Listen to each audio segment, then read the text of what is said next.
Chapter 4. The Three Stages of Consciousness.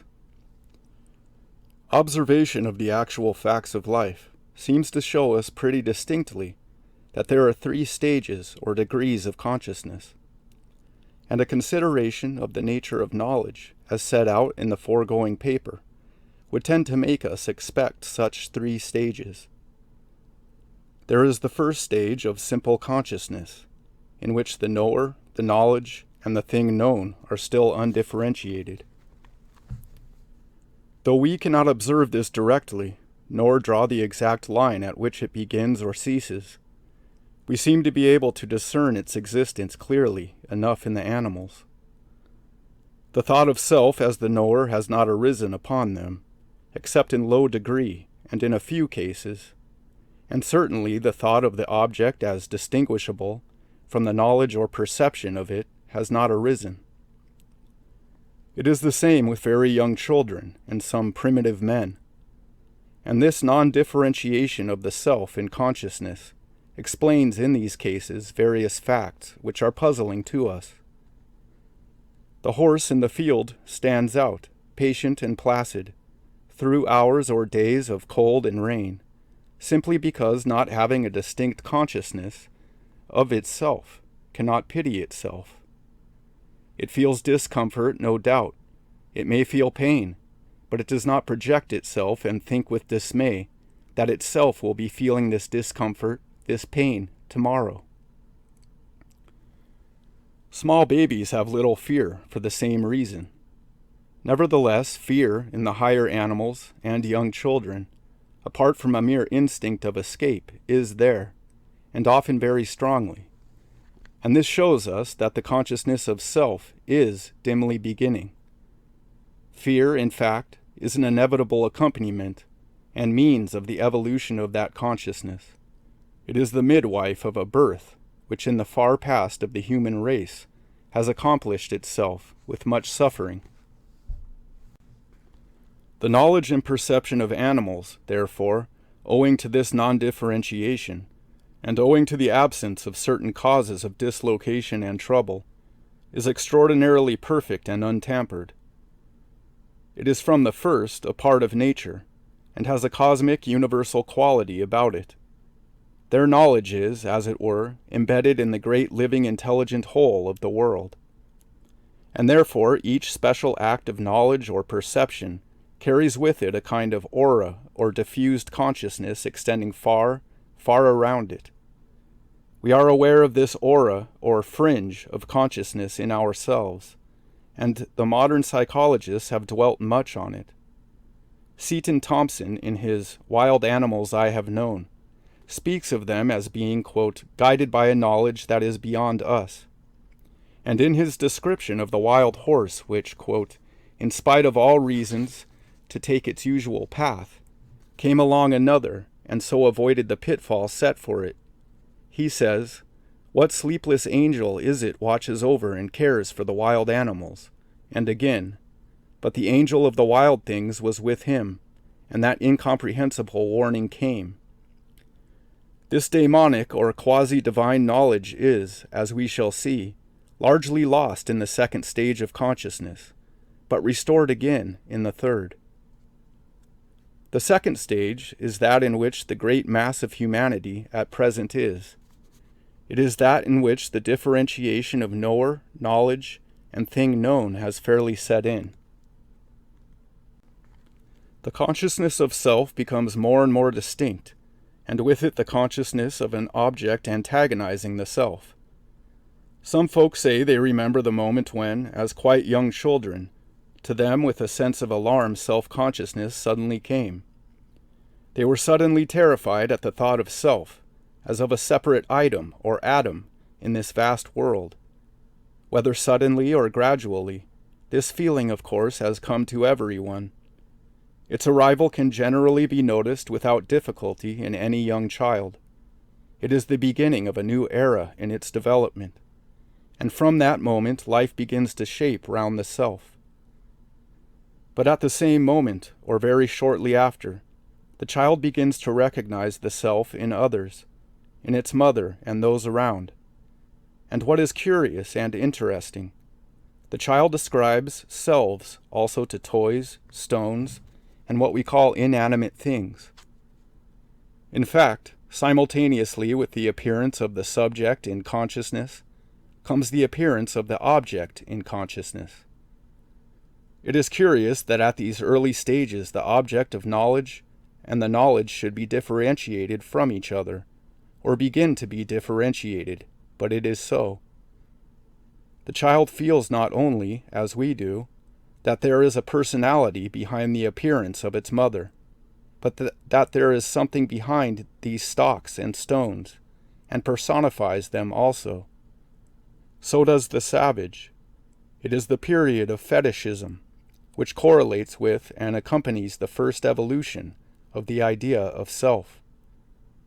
And in very truth, feeble and inadequate as this anthropomorphism may be, it will be seen, from what has already been said, that the child in this respect is wiser than the man, that its view is really more logical and rational than that of the practical person, who contends that the stocks and stones are the real objects, or who posits, in order to explain them, an ultimate, quote, matter devoid of intelligence. Anthropomorphism is inevitable to us in this second stage, and much the best we can do is frankly to accept it. Such then is the first birth of self-consciousness. But as the evolution of the idea of self goes on, there comes at last a kind of fatal split between it and the objective side of things. The kindly beliefs of early peoples in being similar to themselves, moving behind and inspiring natural phenomena, and the consequent sense of community of life with nature, fade away. The subject and object of knowledge drift farther and farther apart. The self is left face to face with a dead and senseless world. Its own importance seems to increase out of all reason, and with the growth of this illusion, for it is an illusion, the knowledge itself becomes dislocated from its proper bearings, becomes cracked and impotent, and loses its former unity with nature. Objects are soon looked upon as important only insofar as they minister to the elusive self, and there sets in the stage of civilization, when self-consciousness becomes almost a disease. When the desiring of acquiring and grasping objects, or of enslaving men and animals in order to minister to the self, becomes one of the main motives of life, and when, owing to this deep fundamental division in human nature and consciousness, men's minds are tormented with the sense of sin, and their bodies with a myriad forms of disease. Physiologically, this period is marked by the growth of the brain. In animals, the cerebrum is small. The great sympathetic system of nerves and the cerebrospinal system are relatively large. The cerebrum is only, as it were, a small organ attached to these systems to subserve their needs. But the growth of the intellect is at first stimulated by the growth of the, quote, self and its needs. And in man, the cerebral portion of the brain, as specially the seat of self-regarding relations, rises into immense importance, and over a long period lapses into a kind of conflict with the great sympathetic system, which, without doubt, is the great organ of the emotions. The emotions and the intellect of man for a long period are at variance, and distress and grief ensue in the mind, as, owing to the organic disharmony, pain and disease prevail in the body. Finally, with the complete antagonism of subject and object, of self and matter, and all the antagonisms which follow in its wake, of intellect and emotion, the individual and society, and so forth, and the terrible disruptions of life and society which ensue, comes the third stage. When the illusion of separation is complete and the man has sounded the depths of grief and pain which accompany this illusion, then, one day, often suddenly, the third form of consciousness dawns or flashes upon him. that which has been called the cosmic or universal consciousness. The object suddenly is seen, is felt, to be one with the self. The reconciliation is effected. The long process of differentiation comes to an end, and reintegration takes place.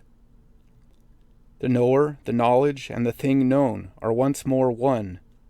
Objects turn round upon themselves with an exceedingly innocent air, but are visibly not the same.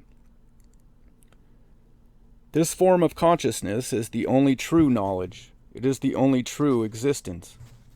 And it is a matter of experience. It has been testified to in all parts of the world and in all ages of history. There is a consciousness in which the subject and the object are felt, are known, to be united and one, in which the self is felt to be the object perceived. I am the hounded slave, or at least in which the subject and the object are felt to be parts of the same being, of the same including self of all. And it is only true knowledge, for we saw it at the beginning that the knower and the thing known are aspects of the act of knowledge, implicit in it, and not to be separated from it. The knower without the knowledge, or the thing known without the knowledge, being both unthinkable. Therefore they are really one in the knowledge, and though a differentiation takes place in consciousness, thus immensely enriching the knowledge, yet as soon as ever it becomes a separation, and the subject and object are thought of as isolated things, separate selves and atoms, for example. It has already passed over into a sphere of illusion and folly, and has become nonsense. The true knowledge, therefore, is that in which the subject and object are known as one, and is of course a much higher and more perfect form of knowledge than that first, as in animals, when subject and object are one, but never having been distinguished, are not known as one. When this consciousness comes, it brings with it a strange illumination, for the object and the ego are felt to be one, not only through the special act of knowledge which unites them, but deep down in their very essence. A circle is, as it were, completed, and the external act of knowledge is no longer merely external, but is transformed into a symbol of vast underlying life. The aura, in fact, of the animals returns with greatly increased intensity, to such a degree, we may perhaps say, that it becomes the main thing, and the object or external experience is only of importance as waking it. It is not merely that the object is seen by the eye or touched by the hand, but it is felt at the same instant from within as a part of the ego. And this seeing and touching wake an infinite response, a reverberation through all the chambers of being, such as was impossible before. The knowledge, in fact, loses its tentative elusive form of thought and acquires a cosmic, universal character. It becomes luminous with far-reaching interpretations. How shall we denote or explain these things? It is obvious that mere thought, belonging to the second stage of consciousness, does not and cannot possibly cover them, any more than a man can walk a square mile. Thought can and does bring us to the edge of the third stage, and within sight, as it were, of the essential facts of the universe. And its value in that respect alone is immense. But like the mule at the edge of a glacier, there is a point where, from the nature of the case, it has to be left behind. We cannot obviously prove the ultimate constitution of things, but that which the third order of consciousness conveys, we can illustrate and symbolize in thought.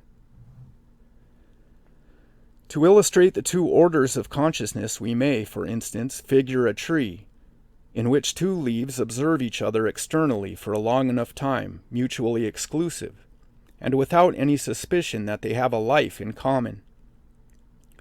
Then the self-consciousness of one of the leaves deepening inwardly down the twig or branch at last reaches the point whence the self of the other leaf also branches off, and becomes aware of its unity with the other. Instantly its external observation of its fellow leaf is transformed. It sees 1,000 meanings in which it never saw before. Its fellow leaf is almost as much an expression of self as itself is, for both now belong to a larger self, that of the spray or branch from which they depend. Or, when two strangers, of different race and tongue perhaps, meet, they eye each other with suspicion and misunderstanding, and seem to catch only at the most external knowledge of each other, to notice the slant of the brow or the cut of the clothes.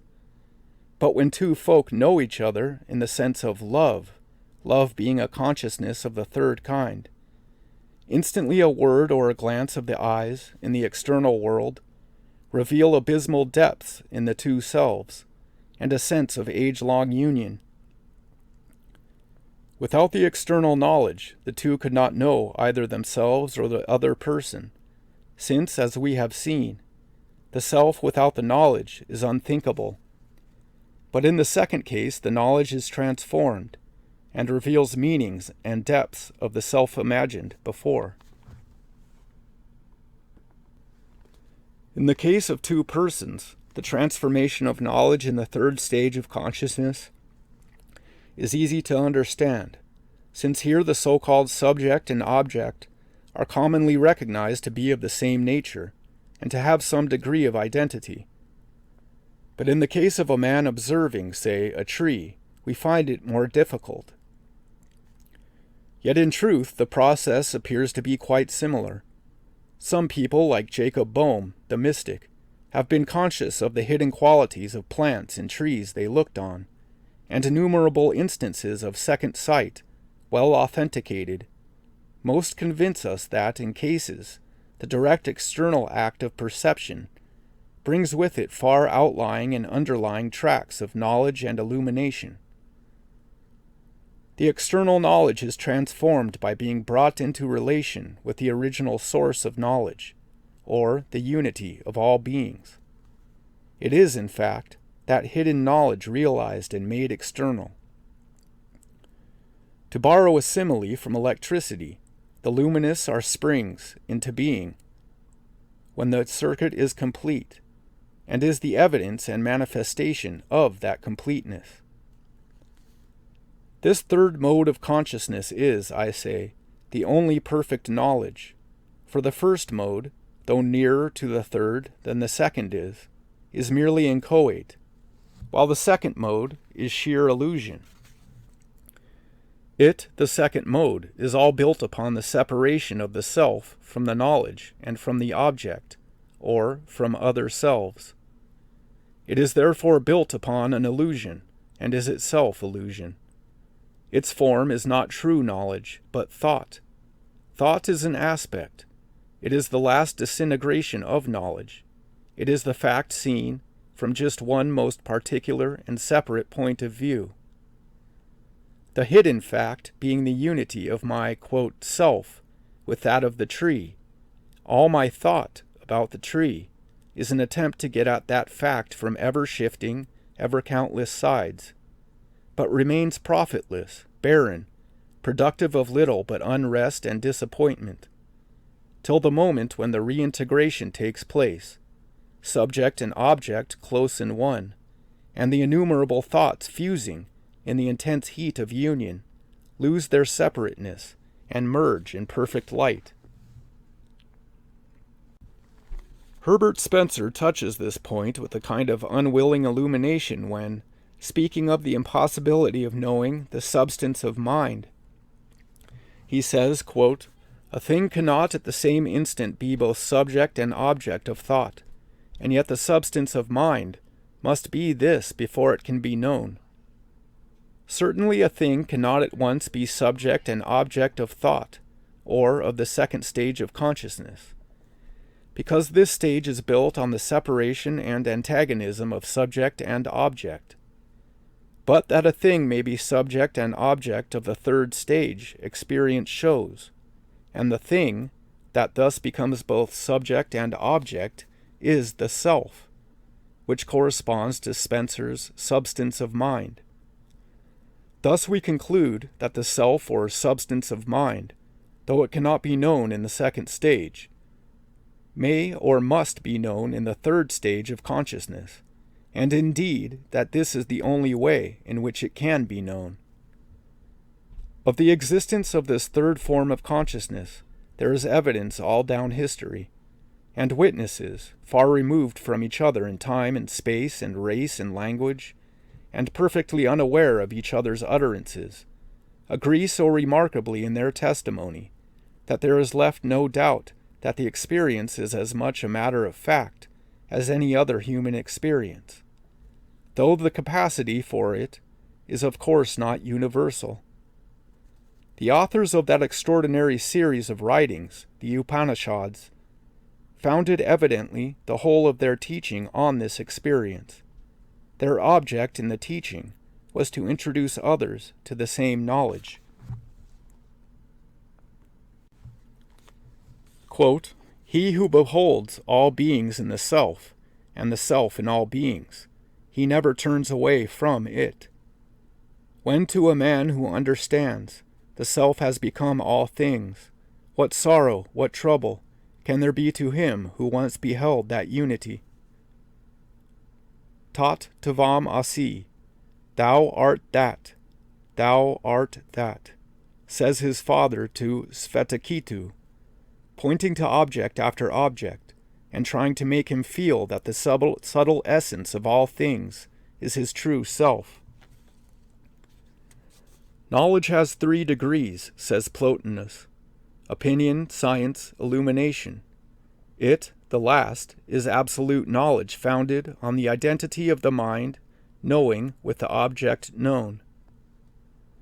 God is the soul of all things, says Eckhart. He is the light that shines in us when the veil of division is rent. Whitman speaks of the light that came to him.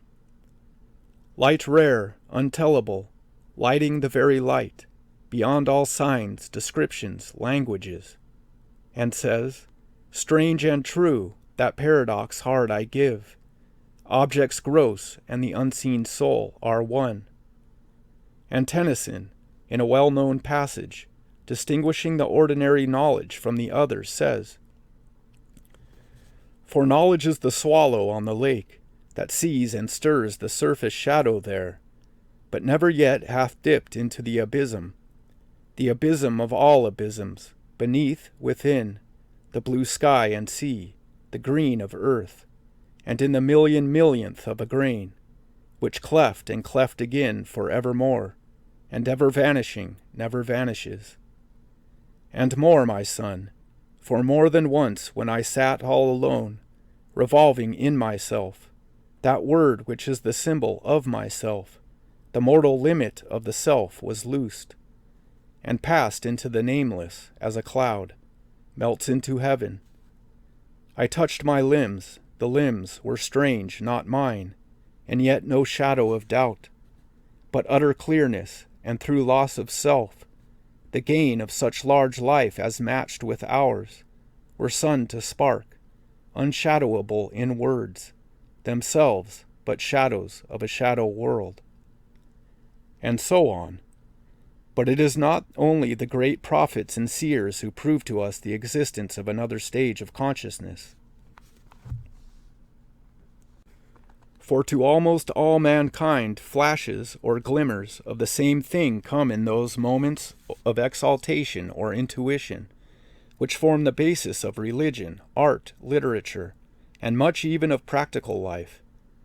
Schopenhauer, who has written well on art and music, says that art and the sense of beauty give us the most real knowledge of things, because then we see the object as the, quote, realization of an idea, or as a form, according to him, of the world soul.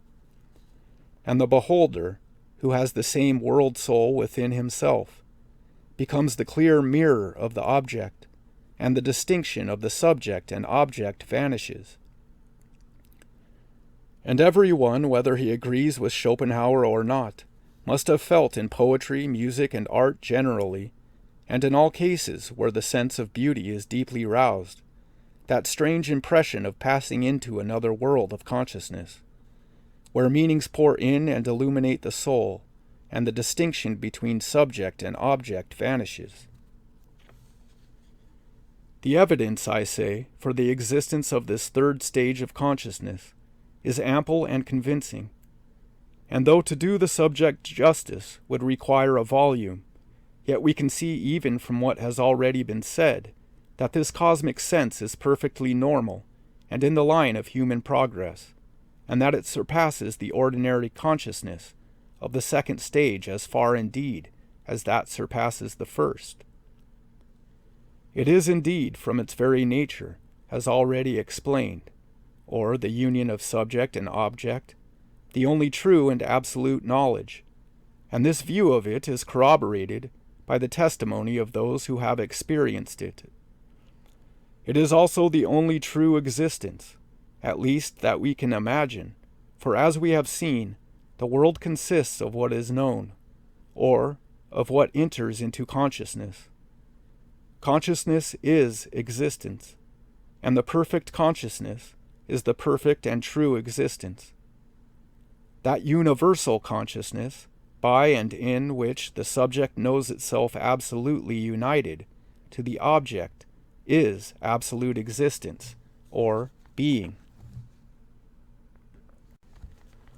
All things and the whole universe of space and time really exist and are in this third state, a state where every object, or portion of the whole, is united to every other object, or portion, by infinite threads of relation, such infinitude of relations constituting the universal consciousness as embodied in that object.